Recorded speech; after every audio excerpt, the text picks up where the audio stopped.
Hoje eu estarei tratando sobre o tema caridade moral e a caridade material. São os itens 9 e 10 de O Evangelho segundo o Espiritismo, capítulo 13. Então, não saiba a vossa mão esquerda o que dá a mão direita. É o capítulo que nós estaremos abordando, né, mas mais específico esses dois itens que tratam, né, logicamente, do tema da caridade. A caridade, nós podemos colocar que ele é, assim, é o lema central da doutrina espírita, em que é intitulado Fora da Caridade não há salvação, né? Inclusive um capítulo do próprio Evangelho segundo o Espiritismo. E foi esse termo, inclusive já mais para já começarmos a nossa reflexão, ele aparece no Evangelho também, cunhado pelo próprio Paulo, né? Paulo de Tarso, que coloca a mensagem em Paris, em 1860, em que ele coloca, e o próprio Kardec, na época, ele coloca que esse lema, ele não foi estabelecido pelo Kardec, e sim pelos espíritos, e que proveio certamente do próprio mestre. Nós sabemos que o Espírito da Verdade foi o que, né, conduziu, né, esse trabalho do Kardec. Então, nós podemos pensar assim que esse lema ele foi estabelecido pelo próprio Cristo, né? E o Paulo, como sendo um dos, né, dos espíritos aí que auxiliaram em toda a trajetória do cristianismo e também na própria codificação da doutrina, né, que há mensagens dele. Então, nós temos aí como sendo esse lema central. E é muito interessante nós refletirmos sobre essa frase que, apesar da sua simplicidade, ela traz assim uma profundeza tão grande em termos de lições, em termos de objetivos nossos perante a vida, né? Então, assim, é, refletirmos, né, no qual que é esse sentido de caridade, o que quer dizer, né, essa caridade. E dentro desse nosso propósito hoje, nós contextualizarmos essa caridade que praticamos, né? Ela pode ser material, ela pode ser moral. O que isso quer dizer, né? Significa que muitas pessoas poderiam se esquivar dizendo, eu não tenho recursos nem para a minha própria prover as minhas próprias necessidades, então eu não posso fazer a caridade, eu não posso ir ajudar ao próximo que necessita de pão, que necessita de um agasalho, de alguma coisa material, né? Será que essa pessoa estaria mesmo impedida de realizar esse tipo de trabalho? Né? Ou seja, e como que esse lema central, né, dentro da caridade, como que nós entendemos, né, essas duas formas, né, de se praticar a caridade? O que quer dizer realmente essa caridade de acordo com o que Jesus colocou, né, já que o lema do Espiritismo um ponto assim a refletirmos é que em momento nenhum o Espiritismo coloca, né, que fora do Espiritismo não há salvação, né? Ou seja, para a gente entender realmente a grandeza dos ensinamentos do Espiritismo, que são nada mais do que os ensinamentos cristãos, né, que foram esclarecidos e que foram tragos, né, o verdadeiro sentido. Então, ou seja, nós podemos colocar que o mais importante é que seja praticada a caridade, né? Ou seja, você pode ter qualquer que seja a sua linha de pensamento, né, de religiosa ou de entendimento da vida, mas contanto que você pratique a caridade nesse sentido profundo que é colocado pelo Cristo, você vai estar nesse caminho da salvação, né? E para que a gente possa entender assim já mais um pouco voltado para o espiritismo, né? O próprio Kardec ele teve essa curiosidade de perguntar para os espíritos, né? Como que Jesus entendia essa caridade, né? E um outro ponto que nós podemos analisar também é o que quer dizer essa salvação, né? Tipo que significa ser salvo. Então, no livro dos Espíritos, na questão 886 o Kardec pergunta, então, aos benfeitores espirituais, qual é o verdadeiro sentido da palavra caridade como entendia Jesus? Então, é muito interessante a resposta, dentro dessa nossa reflexão do que seja caridade moral e material, é que os espíritos colocam assim, benevolência com todos, indulgência com as imperfeições dos outros e perdão das ofensas. Então, é muito interessante nós analisarmos esses tríplice aspectos da caridade, como entendia Jesus, porque em nenhum deles poderíamos colocar assim que existe uma dependência material, no sentido de você poder colocá-los em prática, né? Porque a benevolência é algo que podemos só praticar, né? Sem, né? Logicamente que se você tiver o bem material, você pode praticar também fazendo o uso dele, né? Mas não necessariamente você precisa tê-lo para fazer o bem. A indulgência também é outra coisa que nós podemos, todo mundo é capaz de pôr em prática, né? Com as imperfeições dos outros, e o perdão das ofensas, né? Então, ou seja, nós podemos entender que para Jesus, né, esse sentido profundo da caridade é esse sentido assim extremo desses três pontos que foram colocados aqui. E logicamente que se nós pensarmos, vamos pensar no ponto de vista da caridade material, né? Muitas pessoas que chegam a esse ponto de carecer dessa necessidade material, logicamente nós entendemos dentro do nosso processo de evolução e mesmo de evolução do nosso planeta, que é um fato que acontece, né, de muitas pessoas ainda passarem fome, terem necessidades né, do que da própria higiene básica, né, em muitos casos, e são necessidades que todos nós necessitamos, né, necessitamos de atender.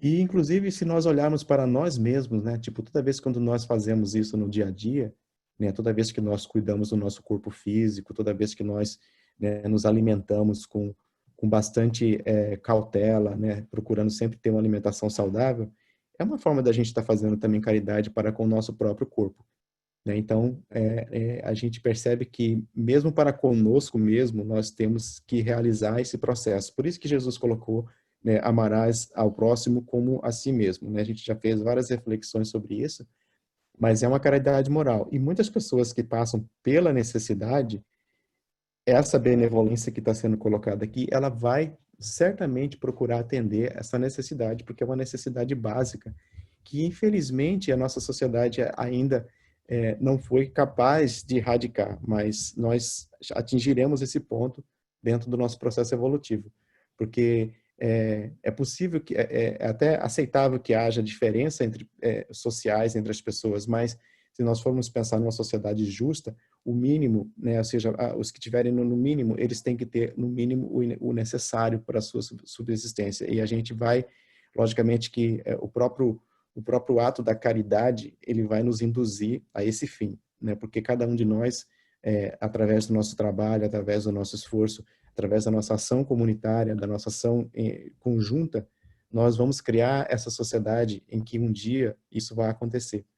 Mas percebam que existe a manifestação de uma necessidade que tem que ser atendida e existe a raiz do problema, existe aquilo que engendra esse problema, né? Então, se nós formos pensar do ponto de vista de caridade moral, a caridade moral, ela vai sempre um pouco além. Logicamente que se você querer auxiliar uma pessoa que está necessitada e simplesmente dando o alimento e querendo ao mesmo tempo ali dar toda a solução do problema, você muitas vezes não vai ser tão eficaz. Essa caridade, muitas vezes, né, tipo, você pode muitas vezes até tentar passar fases que são necessárias para você conseguir fazer esse auxílio, né? Então, é como se nós pensássemos assim, você tem uma coisa que é a verdade, né? É essa verdade que nos liberta, mas dependendo de como você é utilizada, ela pode também agredir ao invés de auxiliar. Então, a gente pode pensar assim que, como é colocado às vezes, né, que a verdade ela tem que ser como um remédio homeopático, né? Você vai colocando aos poucos. E o objetivo, né, ele tem que ser sempre o de libertar quem está sob esses problemas, né? Porque todos nós temos as condições de por nós mesmos superarmos qualquer que seja a limitação. Mas como eu estou colocando, não é fazer julgamento da pessoa, porque muitas vezes as pessoas falam assim, você vai dar alimento, você vai estar alimentando aquela, né, aquela dependência, né? Aquela pessoa vai ficar sempre dependente. Não, mas se a caridade é realmente verdadeira, se ela tem esse sentido mesmo pleno, como Jesus colocou aqui, benevolência, indulgência, perdão, ela vai buscar solucionar aquele problema na sua raiz e não simplesmente combater os seus efeitos, né? Então, ou seja, é nesse sentido e dentro dessa reflexão que nós vamos estar buscando, né? Ou seja, você tem a caridade moral, que nesse sentido da caridade moral seria você ir às raízes do problema. E muitas vezes nós, nas nossas ações, nós somos a causa desse problema, ou então nós alimentamos, né, as condições sociais que engendram aquele problema. Então, aí é um processo de reflexão, reflexão íntima de cada um, né? Logicamente, tirando toda a condenação e sempre buscando a libertação, né? Porque essa caridade, ela também deve ser para conosco mesmo. Nesse processo de reflexão, nos identificarmos em erro e sabermos, termos o equilíbrio suficiente para poder, né, colocar em prática aquilo que deve ser modificado. Então, o livro dos Espíritos, eu não vou ler toda a resposta, né, deixo para a 886, ela nos traz esse esclarecimento, né, do que entendia o Cristo a respeito desse ensinamento. E, logicamente, que dentro da obra espírita nós temos vários exemplos. Eu acho que nós podemos colocar assim o Emmanuel como sendo um espírito assim que nos traz muita luz a respeito, né, da caridade, as próprias cartas do Paulo. Acho que na semana que vem nós estaremos dando continuidade a esse estudo que vai ser abordado, inclusive as cartas de Paulo, né, sobre esse respeito, né? Então, ou seja, é muito rico. E dentro dessas obras eu selecionei assim algumas pérolas, né, poderíamos colocar assim, né, dentro da própria doutrina, que nos ajudam a refletir um pouco mais dentro desse conceito da caridade material e moral, né? O livro Consolador, na pergunta 255, é feita a pergunta, né? Devemos nós, os espiritistas, praticar somente a caridade espiritual ou também a material? Né? É uma pergunta, assim, que é como se fosse decorrência do que nós estamos tratando aqui, né? Será que nós temos só que praticar a caridade no seu sentido moral ou no seu sentido, né, moral, né? Então, esse livro, que é do Emmanuel, né? Ou seja, ele coloca aqui, interessante que ele coloca a caridade espiritual, né? Então, a gente pode pensar assim, moral, espiritual, ou seja, no nosso moral está relacionado com o nosso espírito, né? Então, ela está embasada no nosso processo de evolução como espírito. E eu não vou ler toda a resposta, mas assim, a, o, a essência da resposta dessa pergunta que o Emmanuel coloca é que as obras da caridade material, elas somente alcançam a sua feição divina, como ele coloca aqui, quando colimam com a espiritualização do homem, renovando-lhe os valores íntimos, porque reformada criatura humana em Jesus Cristo, teremos na Terra uma sociedade transformada. Então perceba o que ele coloca aqui, né? Ou seja, você tem que fazer certamente atender essa necessidade. E nessa pergunta a resposta começa justamente com essa necessidade de se atender, essa necessidade material que se manifesta muitas vezes, mas acima de tudo, né?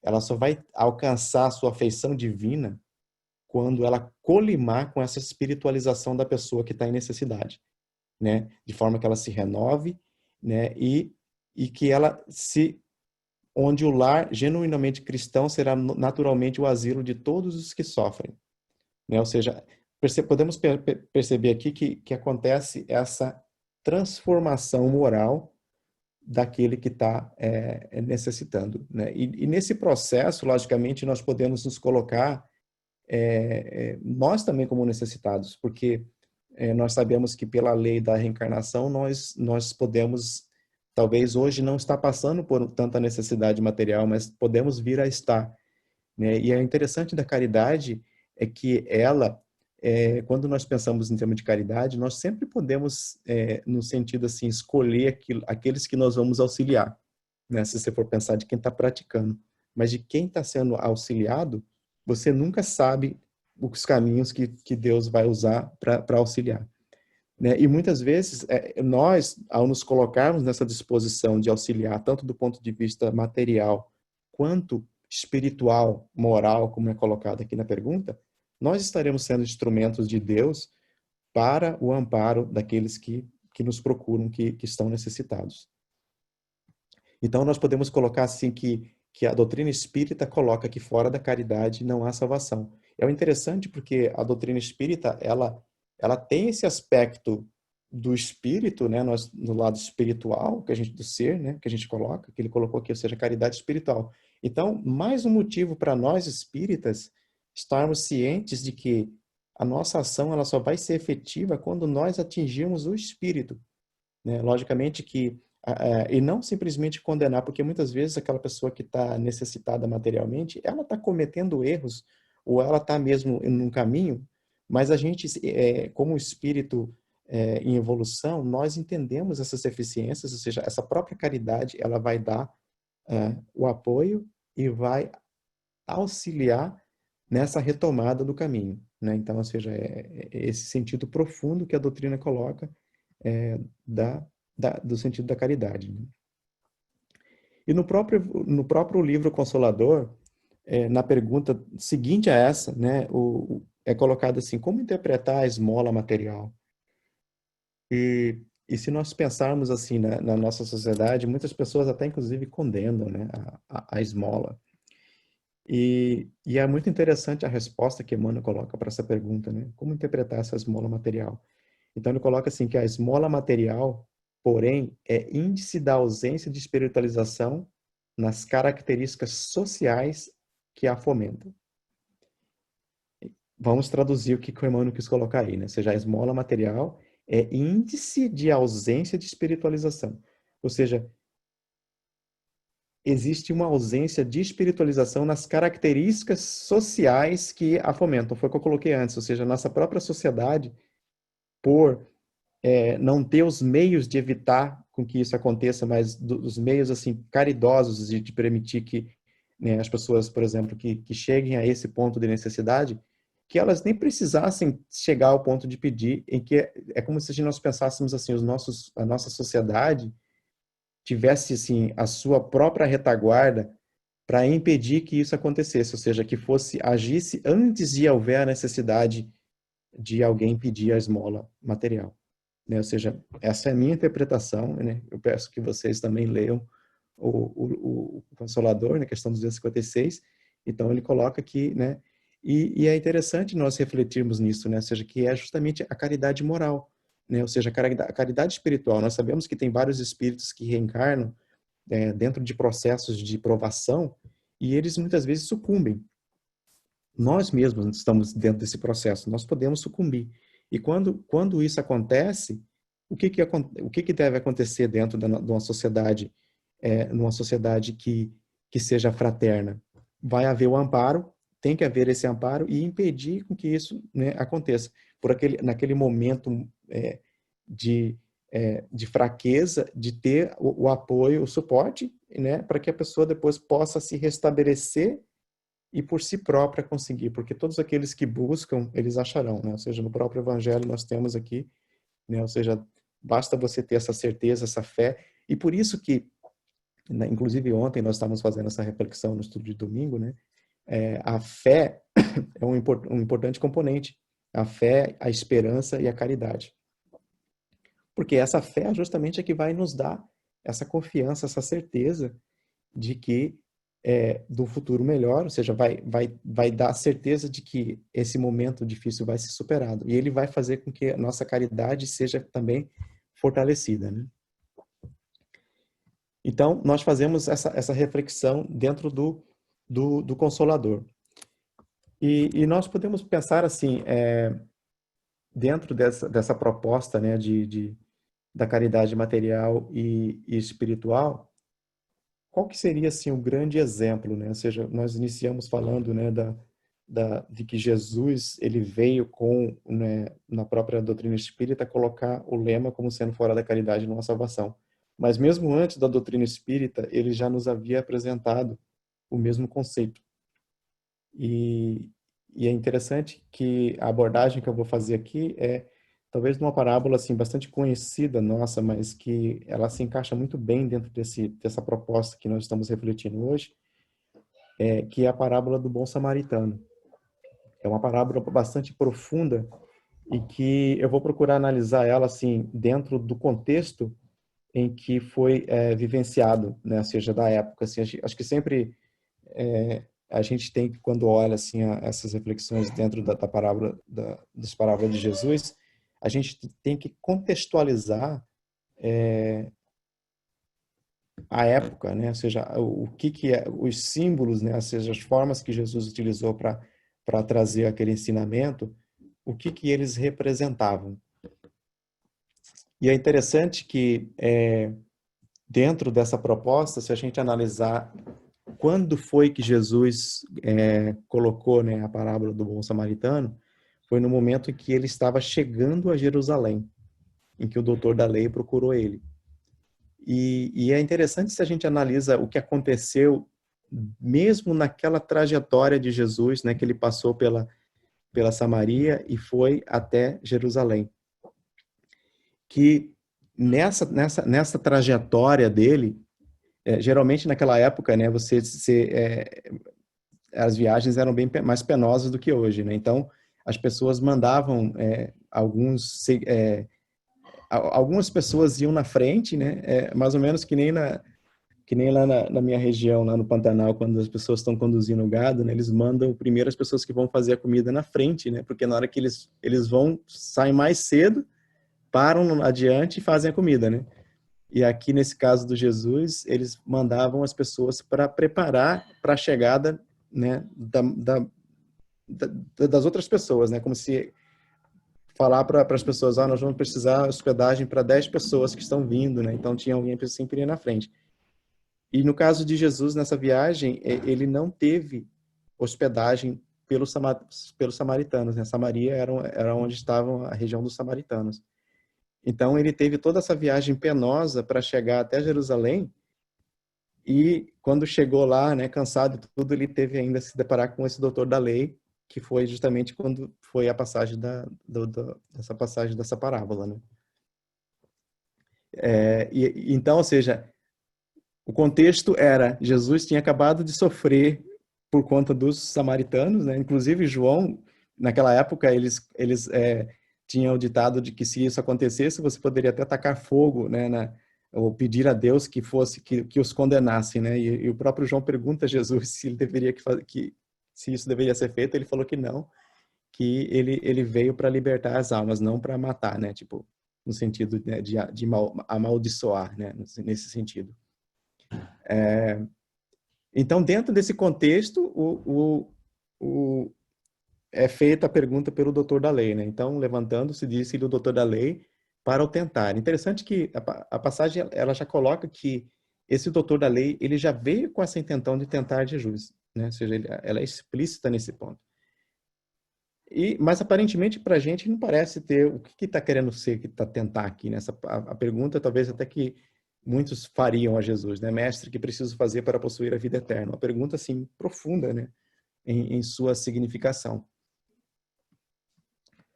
E o que a gente percebe é que Jesus, diante da pergunta, é um diálogo, é estranho o diálogo, né? Porque ele responde a pergunta com duas perguntas, né? Então, ele pergunta para o próprio doutor da lei, né? O que é que está escrito na lei? Que é o que lês nela? Então, nesse caso aqui, ele é como se você tivesse, assim, já existia todo muitos anos, né, de lei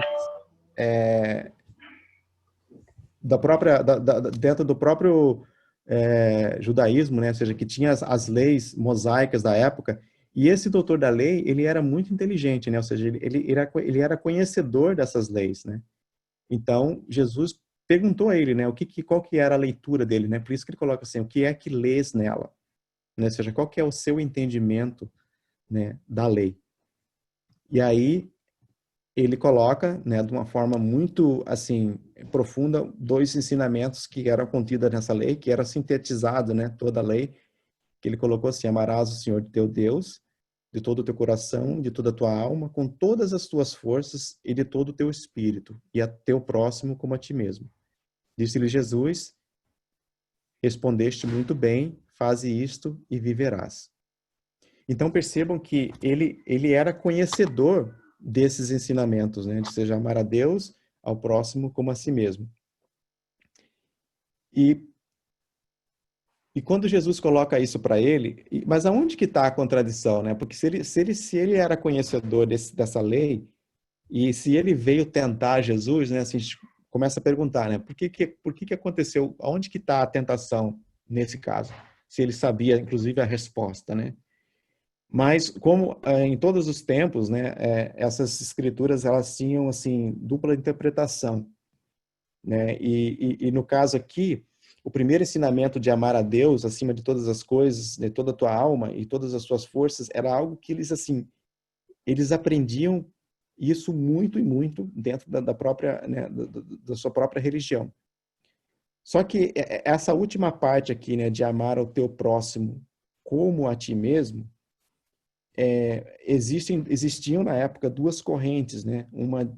Uma que falava que esse próximo era só dentro do seu próprio povo, ou seja, se fosse um judeu eu poderia amar, mas se fosse um romano, se eu estivesse passando, eu não precisaria ajudar ele. Ou se fosse um samaritano, ou se fosse de alguma outra, né, de uma outra raça, né, poderíamos colocar assim, não do meu povo, né. E tinha a outra linha que era a linha de Gamaliel, que pregava que não, esse próximo é só na verdade aqui no caso o próximo era a tradução mesmo é irmão, né, no caso lá também tem o termo irmão poderia ser aplicado aqui, que esse irmão seria um irmão de povo, né? E o Gamaliel colocava isso de uma forma mais abrangente, como se fosse qualquer pessoa, né? Esse irmão está representando um outro ser, né? Que você vai praticar o bem, que você vai amar, né? Como você ama a si mesmo. Então, dentro dessa proposta, é como se tivesse chegado hoje, né? E a gente tivesse, vamos supor, uma divergência dentro da doutrina espírita e a gente perguntasse para Jesus, e aí, o que que você acha?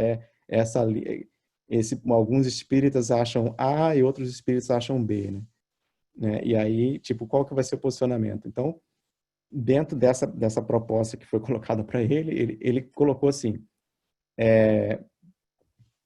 o doutor da lei, né? Como existia esse problema, ele colocou assim, mas o homem, querendo parecer que era um homem justo, diz a Jesus, quem é o meu próximo?